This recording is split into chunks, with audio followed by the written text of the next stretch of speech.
자, 오늘의 시사평론가 리얼 파트너스 이승기 변호사 오셨습니다. 어서 오십시오. 예, 안녕하세요. 예. 자, 오늘 첫 번째 이슈 전해주시죠. 예, 첫 번째 이슈는 미 대선 바이든 유력입니다. 네, 그 미 대선 아직 개표가 다 끝나지는 않았지만은 사실상 민주당의 바이든 후보의 승리로 결론이 나는 그런 분위기입니다. 예, 그 선거인단 그 매직 넘버가 270명입니다. 그렇죠. 근데 현재 이제 바이든 후보가 264명, 그리고 트럼프 후보가 213명 이렇게 이제는 확보를 했는데요. 네. 264명에는 이제 애리조나 11명도 포함되어 있는데 이 애리조나주는 원래 전통적인 공화당 텃밭이었습니다. 아마 트럼프 대통령 이 애리조나주를 뺏긴 게 가장 좀 치명적이 아니었나 생각이 되고요. 일단 4개 주에서 아직 개표가 다 완료가 안 됐는데 현재 상황으로 보면은 일단 최소한 그 민주당의 텃밭인 이 네바다주에서는 이제는 바이든 후보가 대단히 유력한데요. 여기에 3명이 걸려 있습니다. 그러니까 우리 바이든 후보는 270명이 확보돼서 최소 270명 확보돼서 아마 좀 승리가 유력하지 않을까라는 게 대체적인 분석이고요. 예. 그렇다 보니까 이제 바이든 후보는 현지 시간으로 4일 밤 이미 대통령 인수위원회 홈페이지를 개설했고요. 아, 그래요? 사실상 대선 승리를 확신하는 모습을 보였습니다.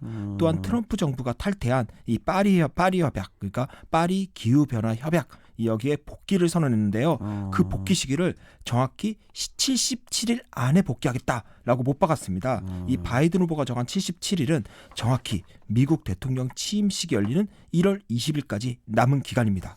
본격적인 차기 대권 행보를 보이는 것으로 분석이 됩니다. 네. 이런 모습을 보이는 것은 공식적으로 아직 대선 승리 선언을 한 건 아닙니다.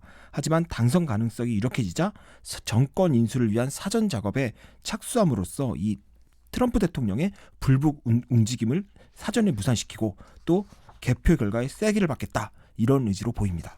네.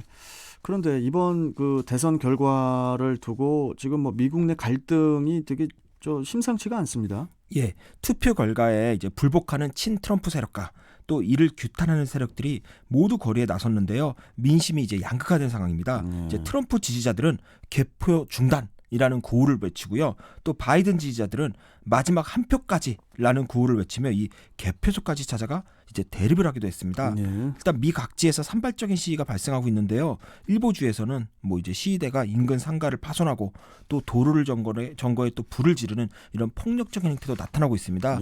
이런 원인은 기본적으로 이제 트럼프 대통령이 개표 절차의 문제점과 함께 또 우편 투표의 부당성까지 지적하면서 주요 경합주에서 선거 불복 소송을 제기했는데요.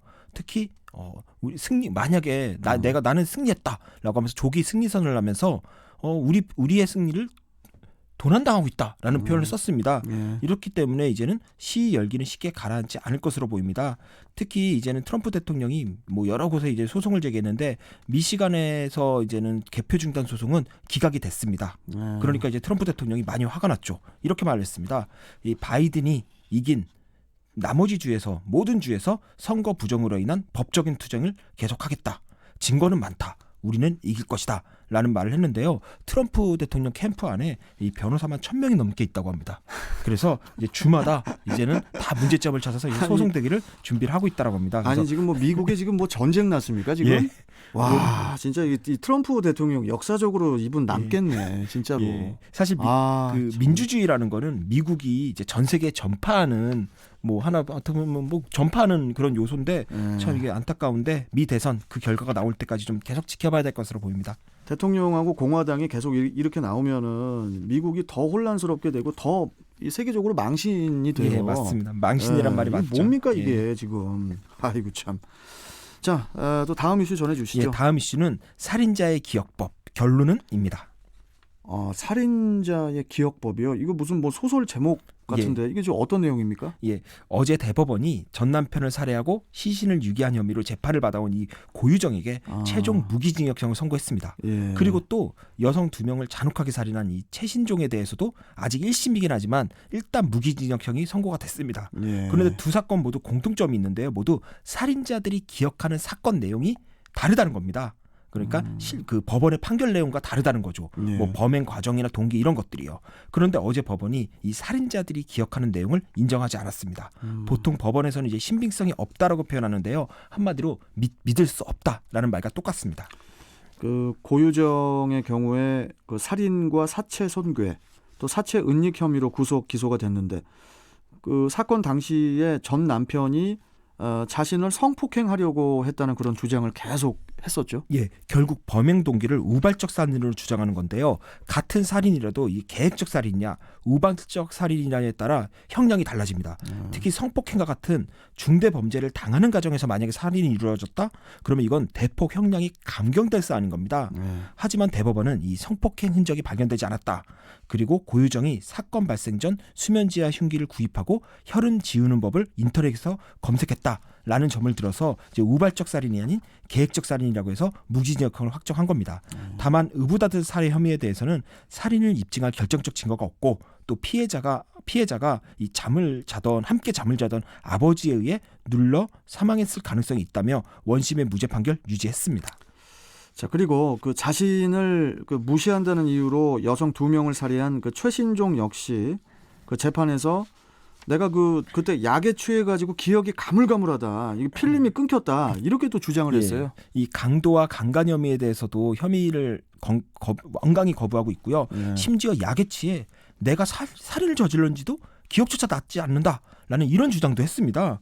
이를 심신미약이라고 하는데요. 이 정상적인 판단 능력이 없는 상태에서 저지른 범죄, 이에 대해서는 형량을 감해줍니다. 이는 예전부터 논란이 됐는데요. 특히 조두순 사건 때도 주치 감경에 대해서 이걸 폐지하자, 왜 주치 감경, 술에 취해서 조두순을 감형해 주는 게 말이 되냐라는 이제 목소리가 나왔는데 그와 비슷하다고 보면 됩니다. 그런데 1심 법원은 이 CCTV를 봤다는 겁니다. 그런데 최신종이 피해자들을 살해한 후 편의점과 병원을 옮겨 다녔는데 그 어떤 영상에도 약에 취한 듯한 움직임은 보이지 않았다는 겁니다. 그래서 이 최신종의 주장을 받아들이지 않고 무기징역형을 선고했습니다. 이번 두 사건만 놓고 보면 고유정, 최신종 이 두 살인자의 기억법은 사건의 실체와 좀 다릅니다. 그렇다 보면 사건의 실체가 아닌 형량을 줄이기 위한 편집된 기억이 아닐까, 그렇게 한번 생각해 봅니다. 아이 참, 아침부터 이렇게 이런 얘기하니까 참 기분이 저도 안 좋은데, 저는 또 뭐가 더 안 좋냐면은 살해당한 사람은 지금 이 세상에 없잖아요. 근데 이 사람들은 무기징역으로 해가지고 거기 안에 들어가가지고 또 밥 다 새끼 다 먹으면서 살 거 아닙니까?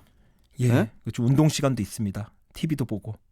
아이 참, 이거 지금 화가 납니다. 일단 자, 마지막 이슈 전해주시죠. 마지막 이슈는 여가부가 왜 그래입니다. 그 이정옥 여성가족부 장관이 그 어제 국회 발언이 또 뭐 하루 종일 또 구설수에 올랐다고 하는데, 이게 어떤 발언입니까? 어제 국회 예산결산특별위원회에서 이 윤주경 국민의힘 의원이 이 장관에게 서울 부산시장 보궐선거에 소요되는 838억 원의 비용이 성추행 피해자에게 미칠 영향을 생각해 본 적 있는가라는 질의를 했는데 이 장관이 이렇게 말했습니다.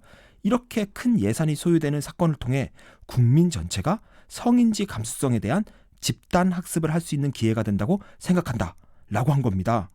또한 이제 고 박원순 전 서울시장 그리고 오거돈 전 부산시장 사건은 전형적인 권력형 성범죄가 아니냐라는 질문에는 수사 중인 사건에 대해서 설명하는 건 적절치 않다라고 했는데요.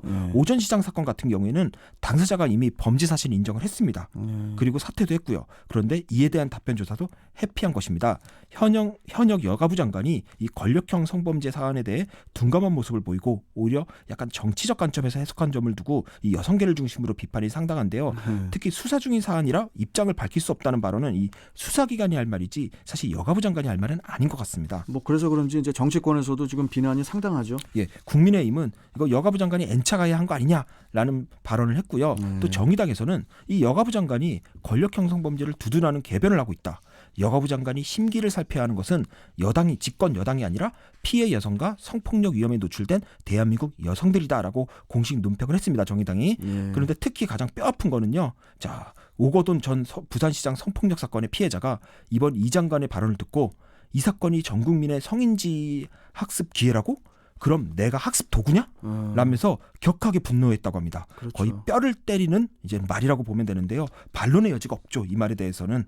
뭐 그래서 이제 이 장관도 이제 사태가 계속 확대가 되자 피해자의 입장에서 생각하지 못했다면서 피해자에게 송구하다, 이렇게 이제 사과를 했어요. 발언에 따르면 성교육 감수성 교육에 매몰된 나머지 오해의 소지가 있는 표현을 했다라는 것인데, 아무리 그렇더라도 성폭력 피해자를 두고 838억짜리 전국민 학습기회라는 식으로 표현한 것, 여가부의 존재 의의를 망각한 좀 망언이 아닌가라고 생각이 됩니다. 여하튼 뭐 공직자든 누구든 말 조심해야 됩니다. 예. 자, 오늘 말씀 잘 들었습니다. 고맙습니다. 예, 감사합니다. 자, 시사평론가 리얼 파트너스 이승기 변호사와 함께 했습니다.